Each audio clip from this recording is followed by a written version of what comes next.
ಒಂದೂರಿನಲ್ಲಿ ಒಬ್ಬ ಪುಟ್ಟ ಹುಡುಗ ಇದ್ದ. ಅವನ ಹೆಸರು ಚಿಂಟು. ಚಿಂಟು ತುಂಬ ತುಂಟನಾಗಿದ್ದ ಮತ್ತು ಚುರುಕಾಗಿದ್ದ. ಚಿಂಟುವಿಗೆ ಆಟವಾಡುವುದೆಂದರೆ ಬಹಳ ಇಷ್ಟ. ಕೆಲವೊಮ್ಮೆ ಅವನು ಅಮ್ಮನ ಮಾತು ಸಹ ಕೇಳುತ್ತಿರಲಿಲ್ಲ. ಒಂದು ದಿನ ಚಿಂಟು ಆಟವಾಡುತ್ತಾ ಅಮ್ಮ ಅಡುಗೆ ಮಾಡುತ್ತಿರುವತ್ತ ಬಂದ. ಟೇಬಲ್ ಮೇಲೆ ಚಾಕೊಲೇಟ್ ಡಬ್ಬಿ ಇರುವುದನ್ನು ಕಂಡು ಚಿಂಟು ಓಡಿ ಬಂದನು. ಅಮ್ಮ ಹೇಳಿದಳು, ಚಿಂಟು, ಊಟಕ್ಕೂ ಮೊದಲು ಚಾಕೊಲೇಟ್ ಮುಟ್ಟಬೇಡ.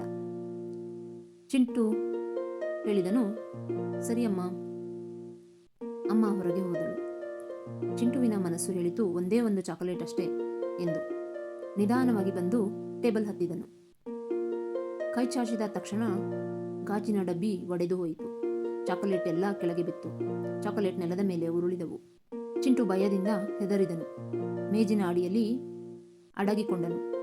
ಅಷ್ಟರಲ್ಲಿ ಚಿಂಟುವಿನ ನಾಯಿ ಟಾಮಿ ಬಂದಿತು. ನೆಲದ ಮೇಲಿದ್ದ ತಿಂಡಿ ನೋಡಿ ಖುಷಿಯಾಯಿತು. ಅಮ್ಮ ಒಳಗೆ ಬಂದಳು. ನೆಲದ ಮೇಲೆ ಬಿದ್ದಿದ್ದ ಚಾಕ್ಲೇಟ್ ನೋಡಿ ಕೇಳಿದಳು, ಇದು ಯಾರು ಮಾಡಿದ್ದು?